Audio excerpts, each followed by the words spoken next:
All right, Shalom. First off, I want to give all praises to Yahweh, Ba'ashem, Yahweh Shai, Ba'ashem, Rakakwadash.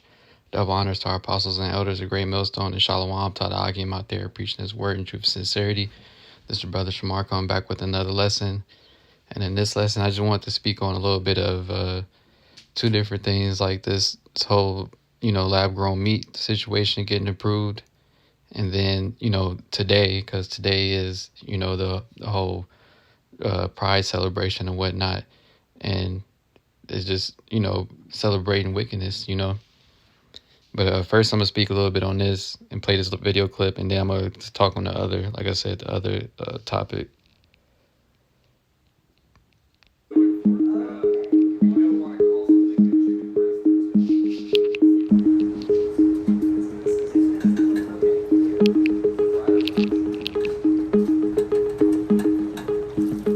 Getting USDA approval now opens up the pathway for us to sell cultivated meat here in the biggest market in the world, in a place that's one of the biggest meat producers in the world, and I think lends a lot of credibility towards what this is going to be in the future. So it'll be a momentous, historic moment for the food industry.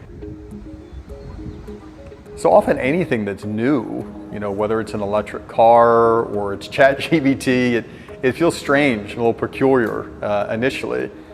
But after a period of time, it becomes ubiquitous and boring. And that's eventually the path for cultivated meat.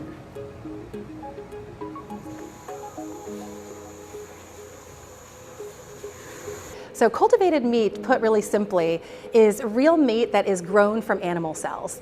So if you imagine the meat that we have loved and eaten for tens of thousands of years, the meat that we cultivate is actually biologically the same, but it's made in a whole new way. So after 7 to 14 days or a little longer, depending on what we're making, we harvest the cells, and then we can make it into any meat product that you love. So our first product will be chicken fillets, but we are working on an entire portfolio, first of chicken, and then following that will be beef and other species as well. But then absolutely our goal in the mid to long term is to go into grocery stores and retail, and for consumers to be able to experience and buy upside meat everywhere where they would be used to buying meat. So the hurdles are the size of the investment, the scaling up, and who are you? But that's pretty much the main point of it. But as you can see, they already got approval to start selling that, I believe, with in California, and I forgot the other state. It's only in 2 states right now, I believe. Yet still, like the chick said, they're biologically the same, which is not the same, because you're literally taking the DNA from one chicken and then growing it, manufacturing it in the lab, being a mad scientist. So how can that possibly be the same thing? Nonetheless, this is something else that's being approved to be sold to the people, claiming that this is better for people that, or as far as the process goes, to help people be able to consume meat, continue to consume meat. All right. And this all comes back down to the person who's in charge passing these wicked decrees, because who gave the so-called the green light on it? The FDA, which is what? The Food and Drug Administration. All right, and they're all about just basically destroying the people, all right, the people of the world. This is why they're allowing this thing to basically pass. You think that the elite's going to be eating some lab-grown meat? They're going to be eating the real deal, straight from the source. But there's only you people that's going to be consuming this, and they're talking about it's going to be sold at high-end restaurants. That's not no elite thing, eating a lab-grown meat. You want the finest, like, real, like, authentic grown meat. That's some high-end stuff. But a lab-grown meat, that's just going to be their new excuse for, being green, or whatever other stories they're going to make up down the line where people shouldn't be eating, a mass amount of meats that they do now, pretty much. All right, but the first scripture I want to get is, matter of fact, I'm going to get Job real quick first.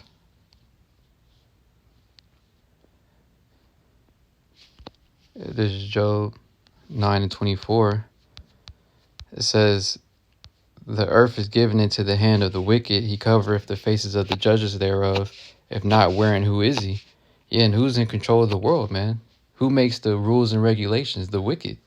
Because what sense does that make to pass something that is actually created in a lab and say that is edible for human consumption when there hasn't been any so-called test to see what are the side effects or what does it even do to you to consume something like that?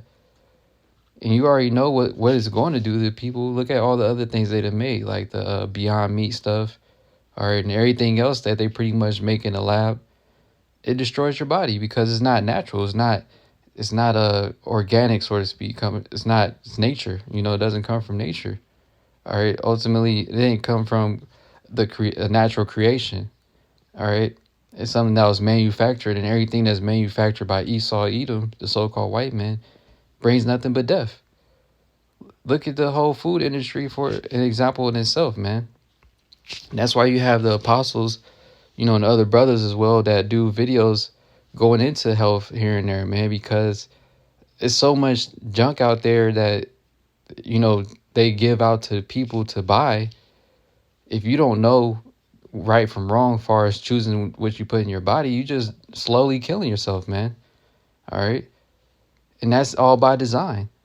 He makes it seem like you're making the better choice when really it's still garbage. Like the whole like with soda, for example, they got regular Coke and then Diet Coke, like, oh, it's zero calories, so it's better than the other one, when that shit's still trash.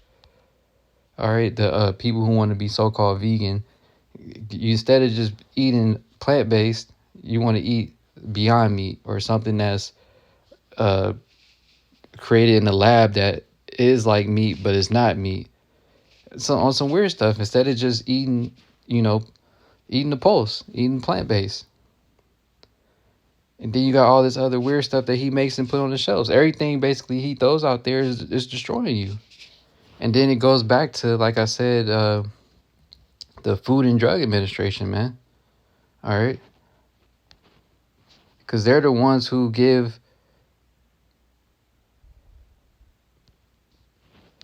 they're the ones who basically pass these rules and say that give approval for these things to be consumable. All right. And who are they to give approval for that? They're the people who want you to die, basically, man. All right, because if you actually sit there and believe that the elites or higher class people, so-called, are eating that garbage, you're just, you know, lying to yourself at that point. All right, because they're not touching none of that. The elites ain't finna eat no lab-grown meat. All right, but the next scripture I wanted to get is Isaiah 10:1. It says, "Woe unto them that decree unrighteous decrees and that write grievousness which they have prescribed." And that's the you know, so-called white man for you. Everything that he writes into the law is unrighteous decrees, man. All right, starting with what's going on with this whole, you know, lab-grown meat thing getting passed. Now that's going to be the new norm. All right. Along with every other wicked decree that he put out there, man. And segueing into what I was going to talk about as well with today, man. That whole issue with the whole the alphabet stuff, man. That's unrighteous decrees right there. And then out here in California specifically, they're all for that madness, passing all type of laws and legislation to give them more rights than a person who's so-called heterosexual, man. Here it is, you just are trying to live your life, so-called, right, as a regular person in Babylon, and you're not with any of that. They actually have more rights than you, man. All right, and I think I had a article too on that. Yeah, right here. I'm gonna just play this clip real quick because it gets, you know, it's say everything in the article. Target is moving Pride displays and removing some Pride items after some customers threatened employees and destroyed displays. This comes as Bay Area organizers of Pride celebrations are getting ready for June events. KTVU's Jana Katsuyama joins us now live from the newsroom with their reaction. Jana. Julie, SF Pride organizers told me today that they feel this year celebrating Pride is more important than ever, and they're hoping to show the world the importance of inclusion. San Francisco Pride preparations are in full swing as the city gets ready for celebrations in June and the Pride Parade that draws people from around the world. It feels like this Pride is more important than ever. Like this is going to be the most important Pride in many, many years. Suzanne Ford, the executive director of San Francisco Pride, says that's because this year, LGBTQ plus people across the nation have been at the center of a societal and political battle over rights and recognition. We have to show the country and the world that in San Francisco that we are not just tolerated, we are celebrated. According to the American Civil Liberties Union, nearly 500 anti-LGBTQ plus bills have been introduced in state legislatures since the start of this year. And some 17 states have passed laws that restrict or ban gender-affirming care for transgender youth.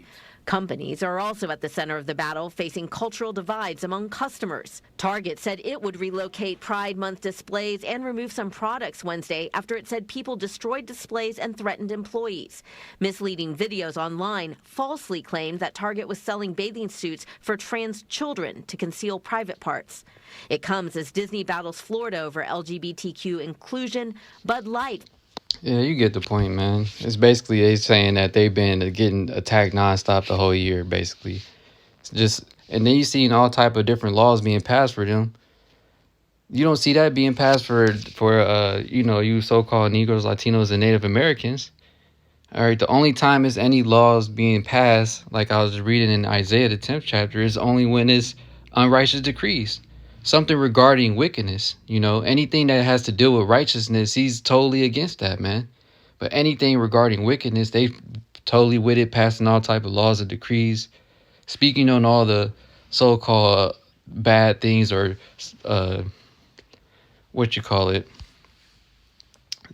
so-called adversities that they going through, which is not any adversity. They got all type of decrees being passed for them. Here it is, right? For so-called Black History Month, you never see them do that type of shit, especially, for example, out here, in a city in San Francisco, they've had flags all over the whole damn city, big ass parades and all the whole nine, and then when it comes down to, that's just a small example, right, saying the Black History Month thing, because that's BS as well, but you get the point. All right, but when it comes to that, they're not putting all type of, the African American flags up, like Jake be into the black, green, and red flags and shit, the African flags up. They ain't putting none of that up throughout the whole city. They ain't doing no big ass parade march. They're not doing all type of different events and all type of other stuff, let alone these other, brands or companies. They're not doing all type manners of things for them either. But when it comes down to wickedness, that's totally glorified in this society, man. All right. Then you had the mayor out there in San Francisco coming out as well, saying her little BS speech. Here it is. You got all type of drugs and filth happening out there in the city, but they're just strictly focused on the so-called love, pushing love and all this other madness, just focusing on wickedness. All right. Celebrating that wickedness that's getting ready to go down there in the city today. It's like more likely going on now, man. All right.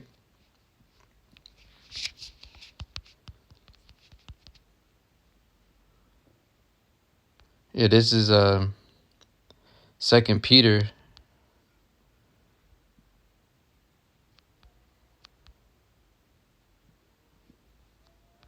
I'm gonna start at verse 5, or I'm going to start at verse 4. 2 Peter 2:4, it says, "For if Yahweh Hashem Yahushai spared not the angels that sinned, but cast them down to hell and delivered them into chains of darkness to be reserved unto judgment." And that's these bodies that we have now, on these, speaking on the chains of darkness. All right. It says, "And spared not the old world, but saved Noah, the 8th person, a preacher of righteousness, bringing in the flood upon the world of the ungodly." And that's the type of world we're living in now. We're living in a world of the ungodly. It's literally being ran by the wicked. So everything in this society is totally wicked, man.